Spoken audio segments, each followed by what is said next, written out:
Ooh-wee. Ooh-wee. We got Kamala's family member on the phone. Shit. Candace Owens. Says y'all not gonna come for Janet Jackson. Not the Jacksons. Rest in peace to Mike. I'm telling you, Joe used to pull out that belt. Y'all not finna come for Janet Jackson. That's what Candace Owens say. Y'all tripping. Y'all got the wrong one, player. Y'all got the wrong one. Yeah. Man. Again, I don't care if she's isn't black, if she's black, if she's Indian, if she's Vietnamese, if she's Filipino, if she's Latino, I don't care. For me, it comes down to policy. Are you qualified? And for me, it's been DEI, didn't earn it, not qualified. And then seeing the rallies, the interviews, her in the public, her speaking, word salads, word spaghetti.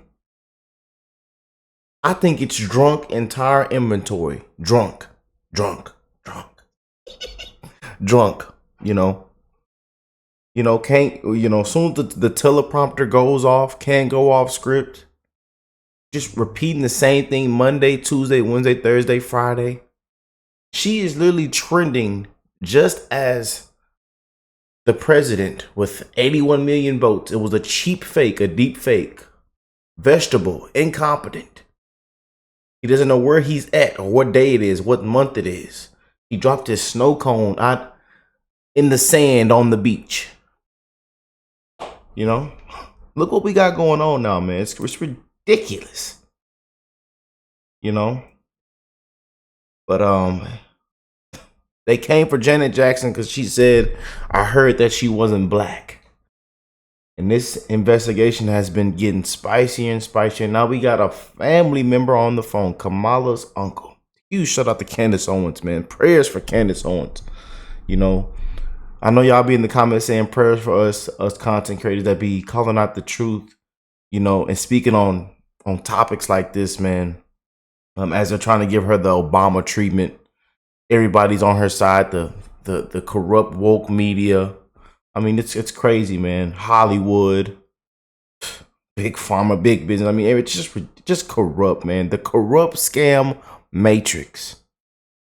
And you see how the last 3.5, 4 years have been for people.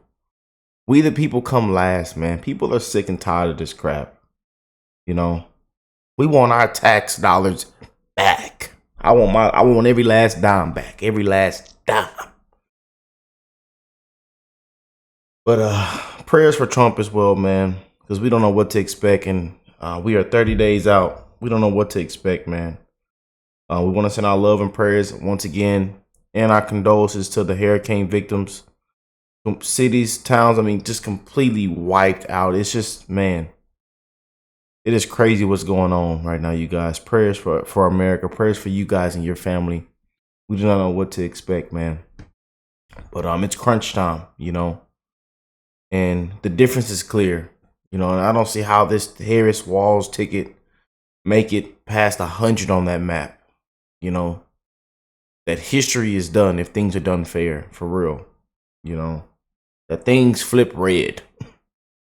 Because it's crap, man. This whole ticket this might be one of the worst tickets we will ever have. Just being honest. Gotta keep it real with y'all, man. But let's go get into this episode. We have finally caught up.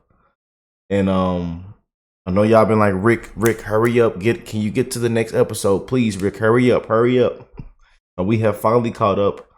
And now she titled this one, I Spoke with Kamala's Uncle. Kamala, I don't know, I don't care. They say you're racist when you don't pronounce her name right. Guess what? Don't care. Because everybody gets up there mispronouncing her name wrong, But when it comes to conservatives, independents, and Other people, they wipe them through the mud. When it comes to Republicans, they wipe them through the mud. You know?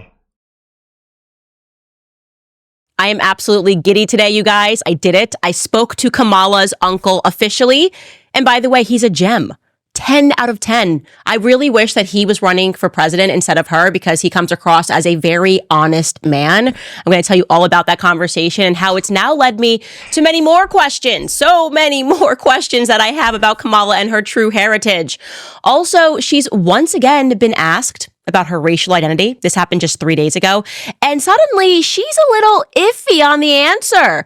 Kamala and me are now in a very particular kind of relationship. I'm like Maury, and she's essentially my guest. I'm asking her a question. Kamala, during your run as president, we asked you if your genealogy was actually Irish Indian. You said no. The lie detector determined that was a lie. Oh! Welcome back to Candace. Make sure y'all hit that like button. Subscribe to the channel if you're new here, man. And again, huge shout out to Candace Owens, man. Huge shout out. Prayers for Candace Owens, man. Again, I tell y'all, she be talking about stuff, and she be so. I'm telling y'all, man, the things that she be on, people disappear for. They get you gone. I'm just being real, man. Exposing the corrupt agenda.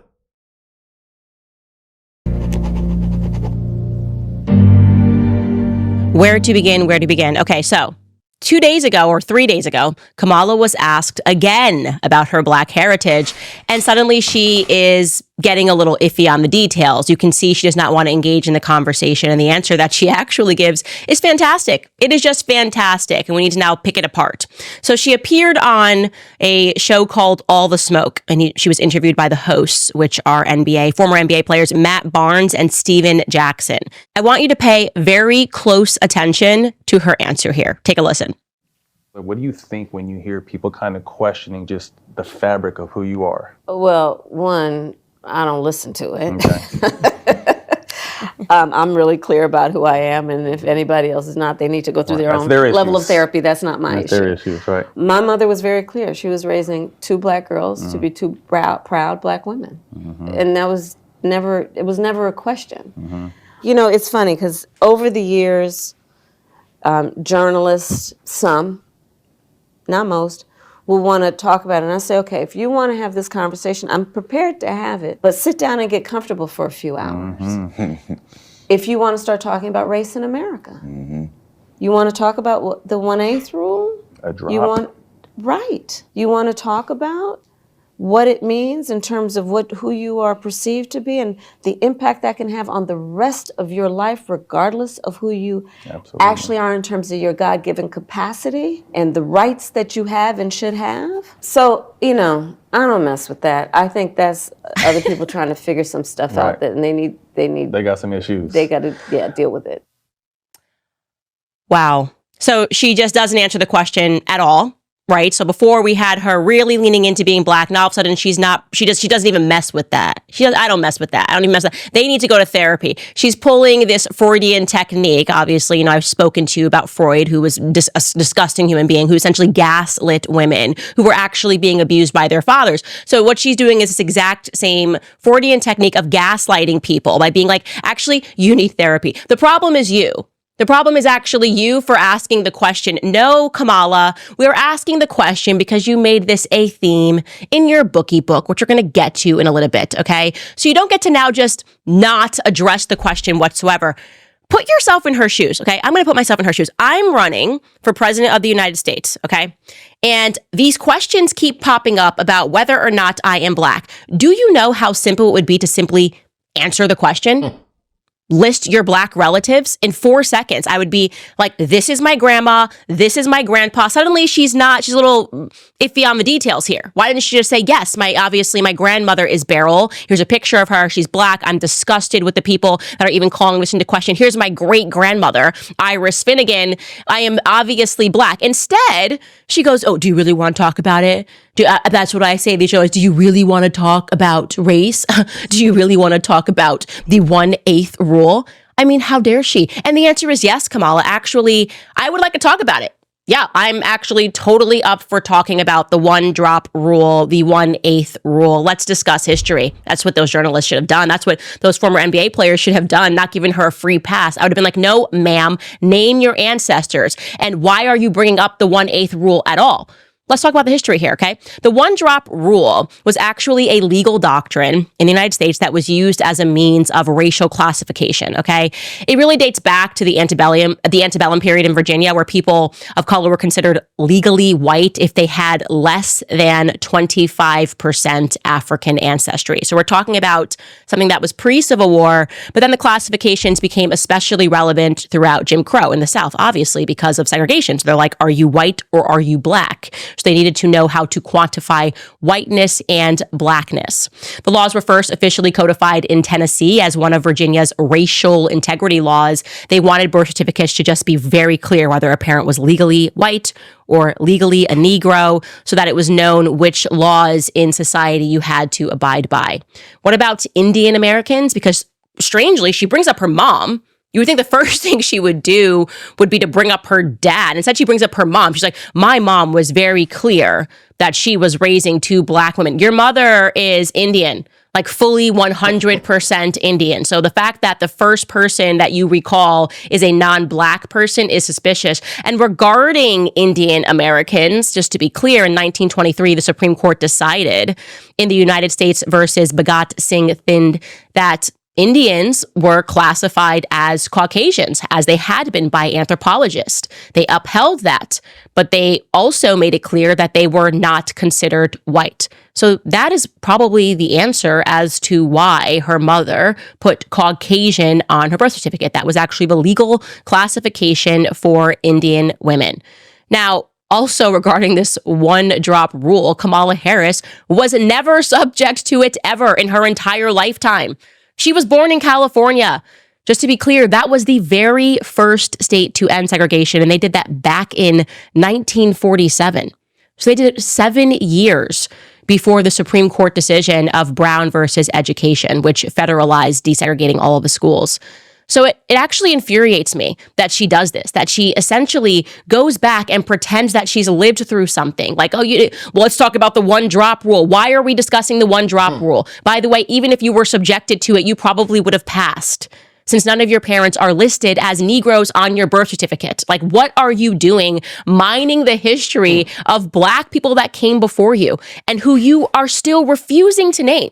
You put them in a book once, but that was it. Now you don't want to talk about Grandma Beryl. What's up with that? Now you don't want to talk about great-grandma Iris Finnegan. What is up with that? And by the way, as I was considering that, her upbringing and how strange it is that she keeps leaning into this idea, like she was born 2 years before my mother was born, and my mother didn't live through segregation. My mother didn't live through any of this stuff. These are not her memories. These are the memories of my grandparents. Like my grandfather lived through segregation. I'm going, why does Kamala keep doing this? Like acting like she grew up in the 40s and in the 50s with these sorts of memories. And then I remembered suddenly that she did this on stage a while ago, where she got almost teary-eyed and emotional talking about busing and desegregation. I'm going to roll that back for you just to jog your memory. Take a listen. You also worked with them to oppose busing. And, there was a little girl in California who was part of the second class to integrate her public schools. And she was bused to school every day. And that little girl was me. Okay. Oh my God. Guys, so you watch that clip, okay? You're an American. You see she's getting a little choked up, and you can instantly assume that what she means is that she was like a Ruby Bridges. Yeah, like that little girl was me in 2nd grade. I was a part of the second class to be desegregated. Like that instantly signals, given the emotionality of it, that she was a Ruby Bridges. Talk about mining Black history. Well, let me be clear. She intentionally misled people here to make them believe that she was a young Ruby Bridges. This is how disgusting and despicable this woman is. She wanted people to go back in their minds to all they learned about Ruby Bridges, the images of Ruby Bridges having to be protected by police as she entered into that school in Louisiana. She wanted people to go back in their minds to that. That's why she's getting all choky. She's like on the brink of tears. That little girl. So to be perfectly clear here, that little girl went to Thousand Oaks Elementary School in Berkeley, and far from that impression she's giving, she did not live through any desegregation or any real desegregation at all, because as I mentioned, the schools had already gone through that before she was born, literally before she was born in 1947.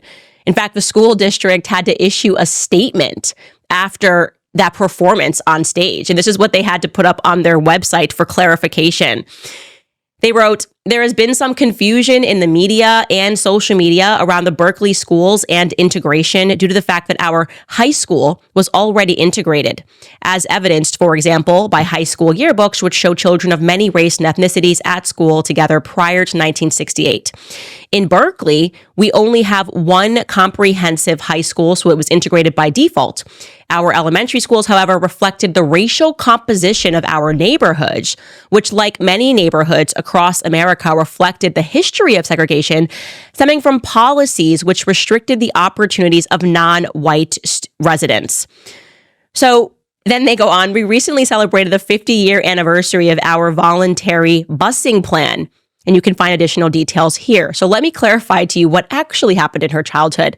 There was no desegregation effort that she had to live through. She was not Ruby Bridges. Rather, what they realized was because of the past in which you had Black people all living in one neighborhood, and this was contributed sometimes because of like red line districting. You had Black people living in one neighborhood, you had white people living in one neighborhood. What ended up happening was that you had schools which were like majority Black and which were majority white. And so what they wanted to do in Berkeley was to be the first to offer a busing plan to turn that around, so that the buses would pick up students that lived far from the white school and bring them over there, so that the schools would be more evenly mixed. That's what she's describing. So after they put and implemented this busing plan, Kamala was the second or third class since they had implemented this busing plan. Nothing to do with desegregation, just an effort to say, okay, we're realizing now if people are just districted according to where they live, you're going to have these schools that are like 85% Black and some schools that are 85% white. That's what it is. So just thinking about the emotionality and how tricky she's being here, again, trying to allude to like some Ruby Bridges scenario, really makes me angry. It is just so unacceptable. I just can't stand this fraud. And it's so important to state also that the one-drop rule was declared officially unconstitutional in 1967. That was just 3 years after Kamala was born. This is just not her childhood at all. Not her childhood at all. This is just what she does. She lies and she lies and she lies. But it gets better. It gets better. Oh boy. But first, I'm going to remind you guys about preborn, because Kamala is indeed the first vice presidential candidate to ever visit an abortion facility. And Tim Walz supported a bill in his home state which legalized the denial of life-saving medical care to infants born alive after botched abortions. Going to the pictures. Just don't say it. One of the worst tickets we'll ever see, probably. Just being honest with y'all, man. Segment looking for Beryl, and I realized Beryl's not in this book. I was going, wait, what's going on? This is her book. Where is the Beryl picture? And I said to my producer, like, did we make a mistake? Like, this is definitely in the book. He pulls his up. He has a picture of Beryl. Mine doesn't. I'm going, is this a different edition of the book? And yes, it was. There were actually 2 publications of the book. One in January of 2019. And then 5 months later, in May of 2019, they published what is known as a young readers edition. Basically, it's exactly what it sounds like. It's meant to be for younger readers, and it's typically more pictorial, right? So they want to change a couple of words, essentially kind of dumb it down to make it easier to read and include more pictures. Yet in this edition, they decided to remove pictures. And it's just, I guess, ironic that the pictures that they removed for the young readers later edition were pictures of Black Iris and Grandma Beryl. There were more pictures that were removed, but the family members were all still there, except for Black Iris and Grandma Beryl. I found that to be extremely interesting. But suddenly I realized that I had never flipped through the book that had more pictures than the edition that I was holding. And I started going through them, and you guys are not even going to believe just how diabolical Kamala Harris is. It was just, I'm going to have to just go through this calmly because I am telling you, as a black person, it's actually offensive how hard she tried to blackify herself. And it made me think of the entire Emmanuel Macron, Brigitte Macron scandal, because the journalist that broke that story essentially said that what they do when they're running is they publish a book, and that is the legend that is established, essentially, because people in their minds think, oh, well, if it's in a book and a publisher agreed to publish it, HarperCollins published this book about Kamala, they must have fact-checked this, and all of this must be true. People have this wrong perception that if a book is published as nonfiction, that there was some effort of due diligence, which means that everything that you're reading is not fiction. So they do this. Like it is like a rite of passage. I'm publishing this book, and I'm expecting everyone to just accept this as the legend of Kamala Harris. I'm going through these pictures, okay? And aside from Iris, again, aside from Beryl, she also decided to include some other, what I would describe as noteworthy pictures of herself. Like this one, where she writes, "Sporting my fro, summer of 1970. But basically, you just know when you go through this that they essentially sat down as a team and were like, we're creating the legend. We need you to be black, okay? This was published again in 2019. And they're like, we need that black vote. Let's make it easy. Give me the blackest photos of you that you can possibly find. Like, to put the caption of her afro is just signaling to black people, hey, I'm black, which is ridiculous because there's so many other races that have afros. Puerto Rican. Got an afro, man. Did you pick it with the comb? I'll tell you, man. You know how us black people do it. We throw that oil sheen in there. Did you spray some oil sheen on it? I tell you, man. Boy. Have afros. Spanish people have afros. Jewish people have afros. Mark, my director, is Jewish. He has an afro, okay? It is not like proprietary to black people, but she's publishing this because like you're just supposed to look at the picture and go, oh, well, she's got an afro. I guess she's black. She literally wrote that, okay? Then, of course, if you can imagine this team sitting down trying to process how to sell black, you would go, well, Harlem, right? You got to put some pictures of Harlem here. And there are pictures of her in Harlem. Look at this photo.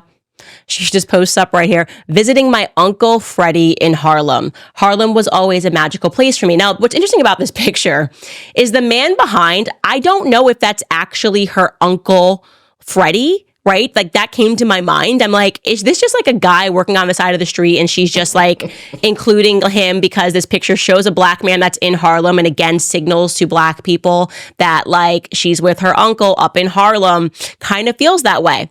But then I realized that she featured some more pictures of her black aunties and her black uncles, and we see Uncle Fred again. Take a look at this photo. This is going to drive you guys crazy because I still can't believe it when I read it. So you see three obviously black people in this photo. You would not question the authenticity of their blackness. And the caption reads, I'm blessed with an amazing family. I'll never be able to thank Auntie Chris, Uncle Freddy, and Aunt Mary enough for their constant encouragement and support. They always showed up for me, as they did here at a campaign event for my DA's race that we held at a San Francisco, you guessed it, jazz club, because hey, we're talking Harlem, we're talking black people, we're talking afros. Let's also post a picture of you in a jazz club with your aunties and your uncles. And like black people will just accept that you only have all these photos because you're like super black. But then I said, wait a second, she doesn't have an Aunt Mary or an Aunt Chris, or an Uncle Fred. I've been deep in this woman's genealogy. Who are we talking about here? These people do not exist. And I said, is it possible that like somewhere in the book that she's alleging, probably assuming that no one is going to actually read through, she acknowledges that these aren't her real aunties and uncles? And the answer is yes, my friends. There's a passage about Aunt Mary and Uncle Freddy in this book, The Truths We Hold, which is really just the greatest trick ever played on Black America. She writes this, my mother surrounded herself with close friends who were really more like sisters. My godmother, a fellow Berkeley student whom I knew as Aunt Mary, was one of them. They met through the civil rights movement that was taking shape in the early 1960s and was being debated and defended from the streets of Oakland to the soapboxes in Berkeley's Sproul Plaza. As Black students spoke out against injustice, a group of passionate, keenly intelligent, politically engaged young men and women found one another. My mother and Aunt Mary among them. They went to peaceful protests where they were attacked by police with hoses. They marched against the Vietnam War and for civil rights and voting rights. They went together to see Martin Luther King Jr. speak at Berkeley, and my mother had a chance to meet him. She told me that at one of these anti-war protests, the marchers were confronted by the Hells Angels. She told me that at another, she and her friend were forced to run for safety with me in a stroller after violence broke out against the protesters. But my parents and their friends were more than just protesters. They were big thinkers, pushing big ideas, organizing their community. Aunt Mary, her brother, my uncle Freddy, my mother and father, and about a dozen other students organized a study group to read the Black writers that the university was ignoring. So you guys,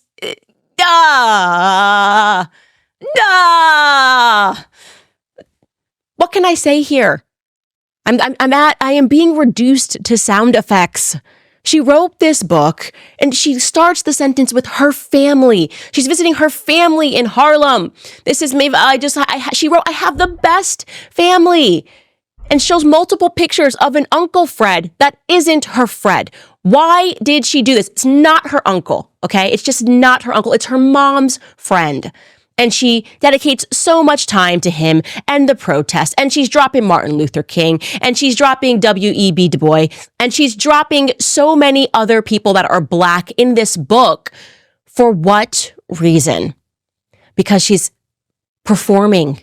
Because this is a sleight of hand. Because they quite literally likely sat around in a boardroom and they said, how can we make you Black? I want to see every photo of you ever taken.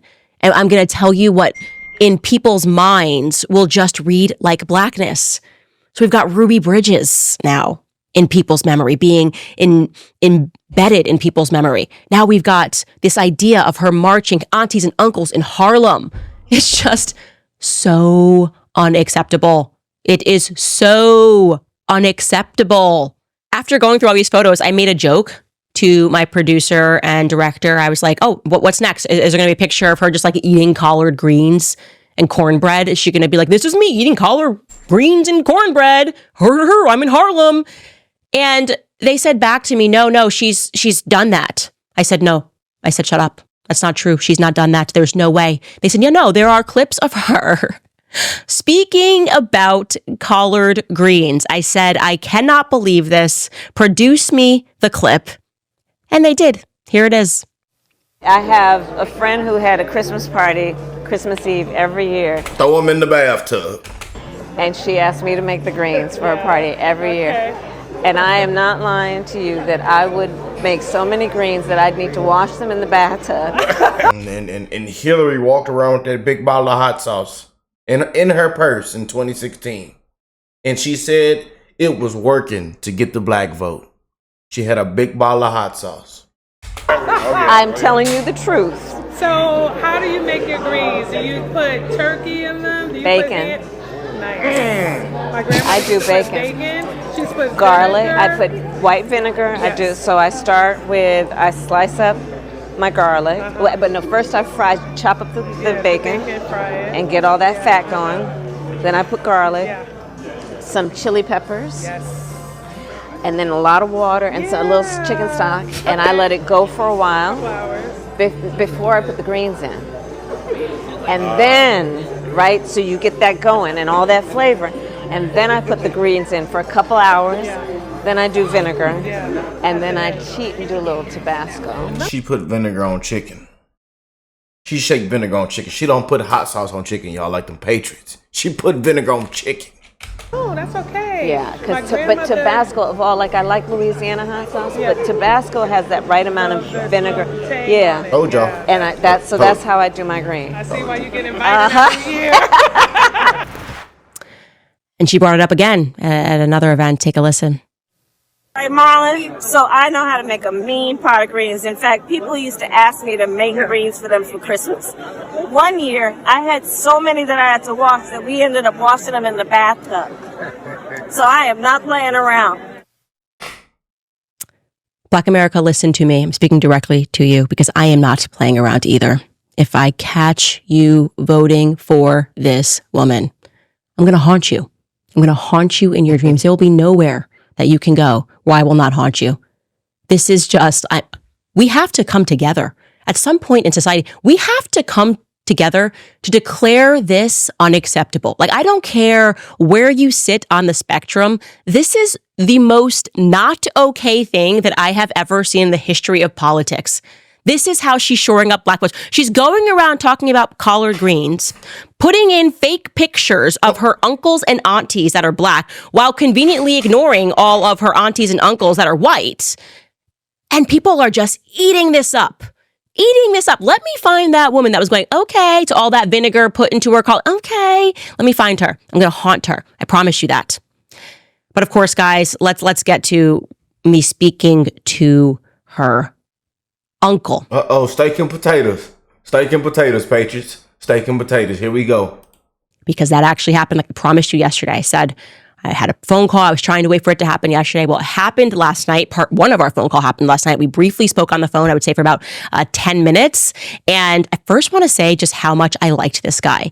I just had a feel like, okay, I'll be honest. I have a Caribbean bias. My former producer made it very clear to me that I have a Caribbean bias because she'd pitch me stories or like say like Rihanna did this, and I'd be like, I'm not gonna say anything bad about Rihanna, or like Nicki Minaj, and she's like, but I have a Caribbean bias. This guy's got a Caribbean accent. My grandma had a very thick St. Thomian accent, so it was just like I could sense his Caribbean calm. I can't explain to you, and I could just also sense that he was being incredibly honest and forthright, and he was speaking to me, and it was actually like very. I guess I would say just beautiful in a way, because he cared about this. He wanted to reach out because he cares so much about Vioris, and he doesn't want whatever is going on with Kamala to make people have this perception of Vioris. And I told him right away that it was never my intention for him to get inundated. So I want to be clear. My understanding is that it's the press calling, but I want to make sure that there are no Candace Owens viewers that are going out there calling any of these relatives that are still alive, because we can find information online, but we definitely should not be harassing her relatives who have nothing to do with her running, and in many cases don't even agree with her politics. Like this person that I spoke to is a Candace Owens fan, conservative, as many Caribbeans are conservative, because on the islands that it's just not a lot of wokeness. I'll leave it at that. Why are you gay kind of a vibe going on. You are gay. It's a little bit more of like an island vibe. Anyways, I just said to him, look, we're just trying to get questions answered about Kamala's heritage because of her father's paper. I said, I have a lot of questions about your brother, Donald Harris. I just am not understanding anything in this paper. And I went through the holes in it. I went through the fact that, he mentions this person growing up, like they all kind of grew up on a farm together, but you're asking the question, like Beryl married this person. Why is he trying to make it seem like everyone grew up as one happy family? Why didn't he even mention Vioris at all, which is kind of the dog that didn't bark? And I asked him directly if he knew the Miss Iris that he is referring to in this book, in the Miss Iris that Donald J. Harris is referring to in his piece, rather, who he says is Iris Nay Finnegan. Again, very strange, because Iris should have never been Nay Finnegan. Finnegan was her married name. And he said, I can't answer that. I don't know that name. I want to be very clear. He has a relationship with Donald. He is close with Donald. They grew up together. He considers Donald his full brother. He has no idea who Miss Iris Finnegan is. This is Donald's brother that we're talking about. So I said, okay, that's of course of some interest to me. I asked him why it is that he's even then mentioning this Miss Iris. And he told me that he wanted to clarify something which was of most importance to me. He wanted me to know that before Vioris and Oscar Harris got married, Oscar Harris already had 3 children, okay? One of them being Donald. Now, to be clear, he is younger than Donald, a lot younger than Donald, so he wouldn't know much about if there was some family secret. He would not be aware of it, but to the best of his knowledge, like this is what he was told, that they had 3 children before Vioris and Oscar got married. And I asked him, quite frankly, if he knew or heard of Beryl. He told me he does not know Beryl. Instant red flag to me. I'm like, what do you mean? Like, how do you not know? If you have a half sibling that you are close to and have been close to your whole life, how do you not know who their mom is? He said, I don't know who his mother is. Oh. You don't know who Donald Harris's mom is. The woman who started this entire thing Beryl Finnegan, like the person who just flagged me as weird. Something is not right here. We now know that Donald Harris's brother does not know him. Okay.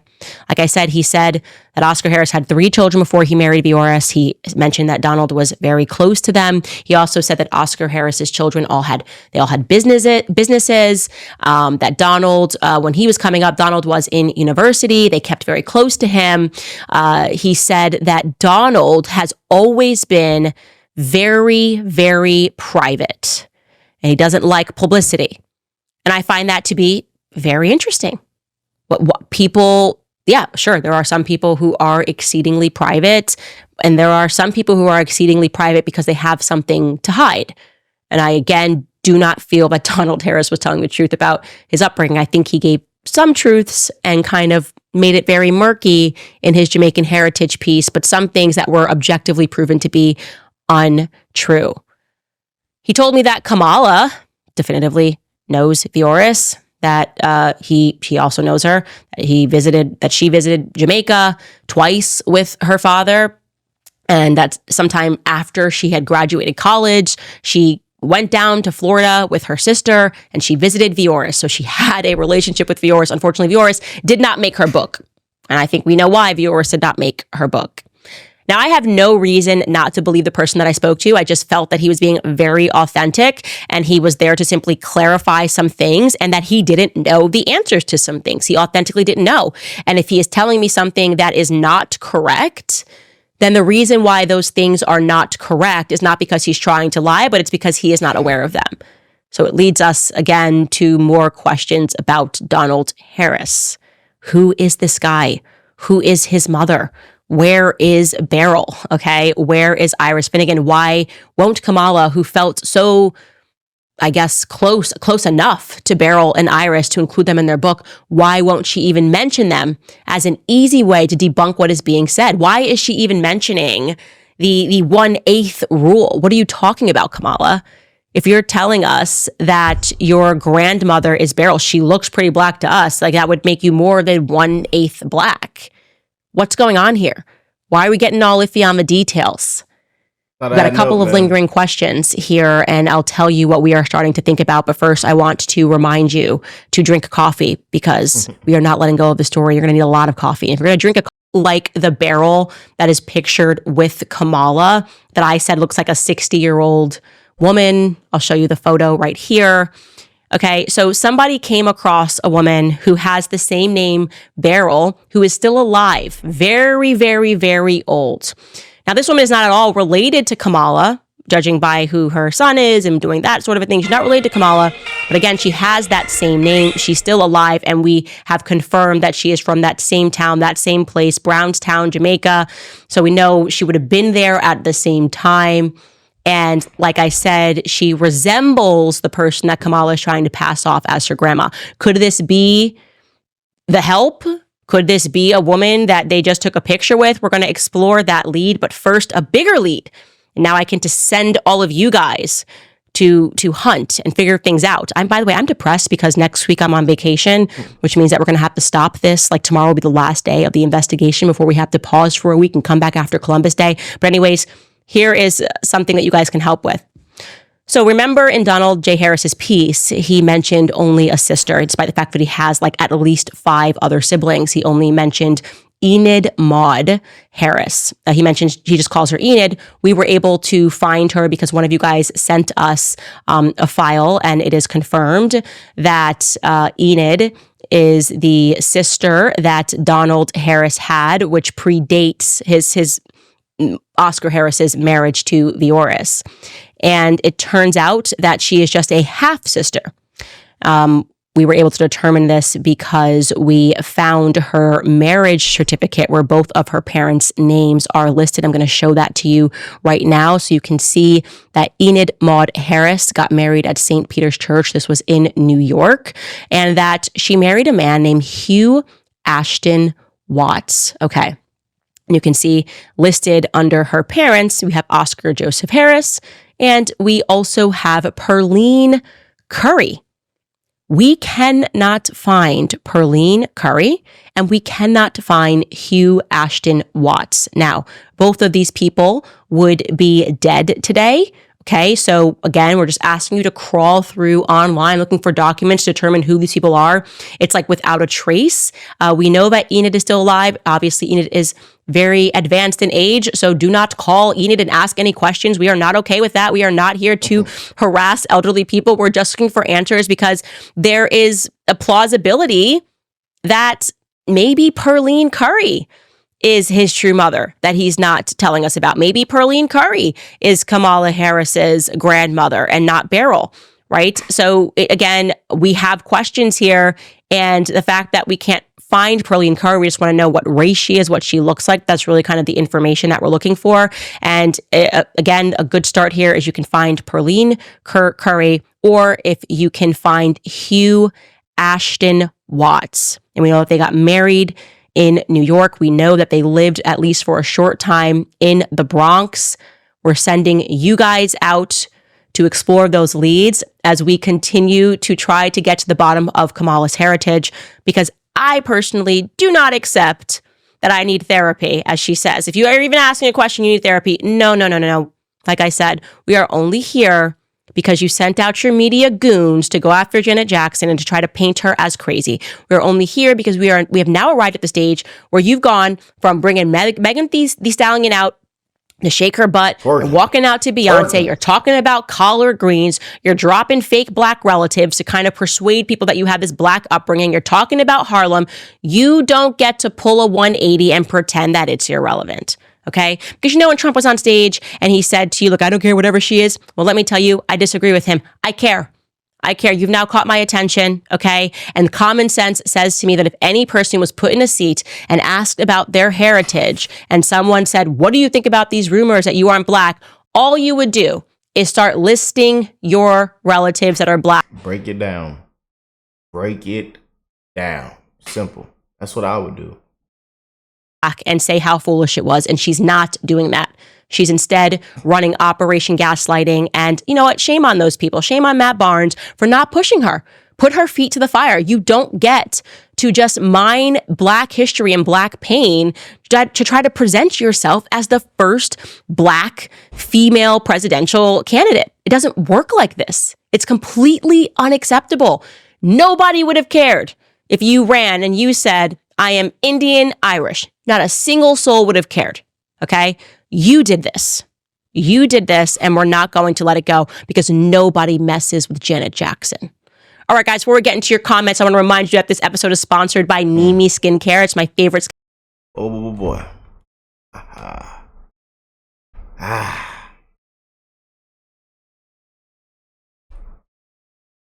Try telling y'all, man.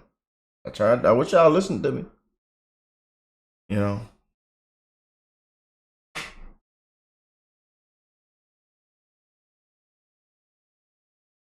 Let me see what's more unacceptable is people allowing her to get away with this.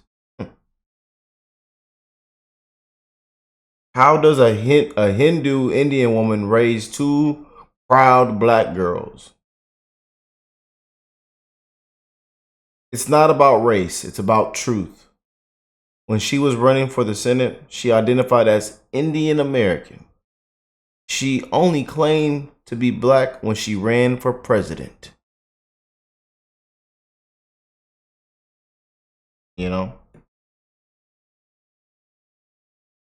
But hey, Kamala sounds drunk in every interview. I can't believe the media ignores this. Actually, I believe it, but still, the woman sounds like she should be in. I can't say that on camera. But most importantly, not running for the most important office on the planet. Yeah. Again, I don't see how anybody could clap. How anybody could go to the ballot box after everything we've seen this year and everything that's going on right now as I'm speaking.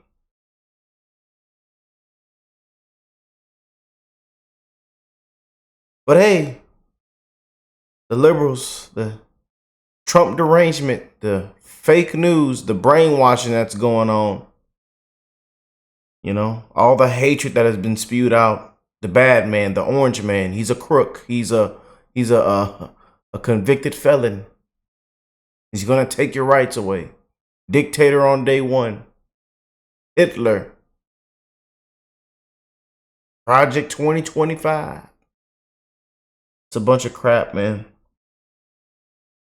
But and then their only talking point now is January 6th, J6. That tired talking point everybody knows about. And as you can see, people that didn't like Trump for that, they're voting for Trump. They don't care about no J6 anymore.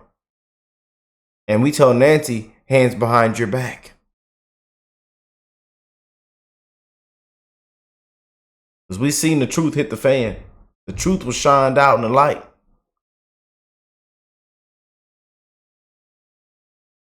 It's corrupt, man. It is corrupt. You know? And I'll tell you one thing before we get out of here. Nobody that is black is washing collard greens in the bathtub. Just saying.